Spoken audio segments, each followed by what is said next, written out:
কৃপা লাভ হয়।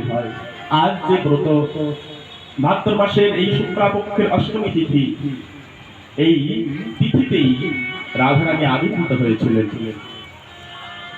আর এই আবির্ভাব তিথিতে যদি ভক্তগণ নিষ্ঠার সাথে এই ব্রত পালন করে, বছরে 24টা একাদশী ব্রত, স্কন্দ পুরাণে বলছেন 24টা একাদশী ব্রত পালন করলে যে ব্যক্তি যতটা পুণ্য লাভ হয় বা পাপ ক্ষয় হয়, এক রাধা রানীর ব্রত পালন করলে, রাধা রানীর উপবাস ব্রত পালন করলে সেই ফল লাভ হয়। বলি বৃন্দাবন শ্রী রাধা রানী কি জয়। একদিন শ্রীমদ ভাগবতে আমরা আস্বাদন করেছি যে ৮৮,০০০ মনীষী বেষ্টিত নৈমিষ অরণ্যে উৎকৃষ্ট বা সুতমুনি শ্রী সৌনকাদি ঋষিগণের সম্মুখে ভাগবত পরিবেশন করেছিলেন। পরীক্ষিত মহারাজের ভাগবত পরিবেশন হওয়ার পর এই উৎকৃষ্ট বা সুতমুনি লোমহর্ষের পুত্র তিনি ভ্রমণ করতে করতে যখন বিষ্ণু ক্ষেত্র, যখন নৈমিষ অরণ্যে গিয়ে উপস্থিত হলেন, সেই ৮৮,০০০ মনীষীগণ এক বিশেষ যজ্ঞের আয়োজন করেছিলেন।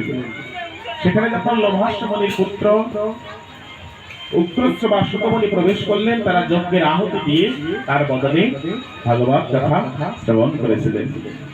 সেই সৌমেগাদি ঋষিগণ আজ জিজ্ঞাসা করছেন যে সংসারে গোবিন্দ ভজনা করাই উত্তম, কিন্তু তার থেকে গোবিন্দ ভজনার চেয়ে আর কারো ভজন করলে কি উত্তম নয়? এর থেকে আরো উত্তম ভজন কি আছে? এরকম প্রশ্ন একবার পার্বতী মহাদেবকে করেছিলেন। পার্বতী মহাদেবকে প্রশ্ন করেছিলেন যে এই জগৎ সংসারে কার আরাধনা করা শ্রেয়? ভালো করে বলতে। মহাদেব তখন বলেছিলেন, আরাধনাং সর্বেশ্বং বিষ্ণু আরাধনাং পরম তস্মাৎ পরতরং দেবী তদীয়নম সম অর্চনম। শোনো পার্বতী, এই জগৎ সংসারে যদি আরাধনা করতে হয় তাহলে নারায়ণের আরাধনা করাই উত্তম, কিন্তু নারায়ণের আরাধনার থেকে তার থেকে উত্তম হলো যারা নারায়ণের গুণকীর্তন করে নয়ন গঙ্গা জলে ভেসেছে, যারা এই সংসারে সব কিছুকে পরিত্যাগ করে ভগবানের চরণে সমর্পিত হয়েছে, সেই গুরু বৈষ্ণবের নিষ্কিঞ্চন বৈষ্ণবের সেবা করলে নারায়ণ সেবার চেয়ে অধিক ফল লাভ হয়। নিতাই গৌর হরি। আজ এই যে রাধাষ্টমী, রাধারানী হলো ভগবানের সব থেকে উত্তম ভক্ত। সব থেকে উত্তম ভক্তকে শ্রীমতী রাধারানী। তাই উত্তম ভক্তের মহিমা যদি কৃষ্ণচন্দ্র শ্রবণ করেন তো বড় আনন্দ লাভ করেন, কেননা ভগবান তার নিজের থেকে তার ভক্তের মহিমা শ্রবণ করতে অধিক ভালোবাসেন। কোটি প্রাণ প্রিয় গৌর হরি ভগবান যখন গম্ভীরায় অবস্থান করছেন, স্বরূপ রামানন্দকে বলছেন, ওরে স্বরূপ রামানন্দ, তুমি আমায় একটু প্রহ্লাদ চরিত্র শ্রবণ করাও না, আমায় একটু ভ্রমর কথা শ্রবণ করাও না।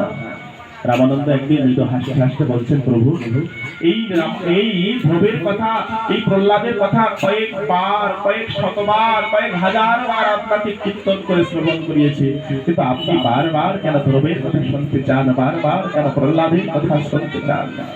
অখিল ব্রহ্মাণ্ডপতি ভগবান গৌরচন্দ্র রামানন্দকে জড়িয়ে ধরে বললেন, রামানন্দ জানো কেন আমি ধ্রুবের কথা শুনতে চাই, জানো কেন আমি প্রহ্লাদের কথা শ্রবণ করতে চাই? শোনো রামানন্দ, আমি যদি ধ্রুব হতাম, আমি যদি প্রহ্লাদ হতাম, তাহলে 5 বছর বয়সে আমার সুমতি হতো, আর সুমতির ফলে আমি গোবিন্দকে আরাধনা করে গোবিন্দকে পেতাম। কিন্তু 24টা বছর আমি নবদ্বীপে পণ্ডিতের অভিমান করে কাটিয়ে এসে এখন সন্ন্যাস নিয়ে এসে গোবিন্দের গুণকীর্তন করি।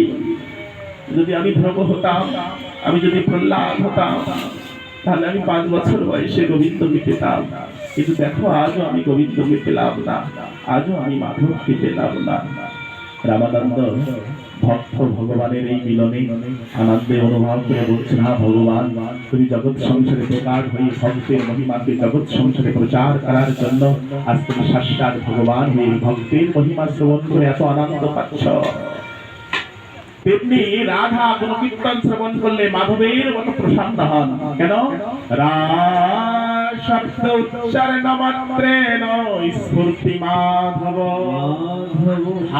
শব্দ উচ্চারণ মাত্রেণ কাচতি ধাপতি ধাপতি।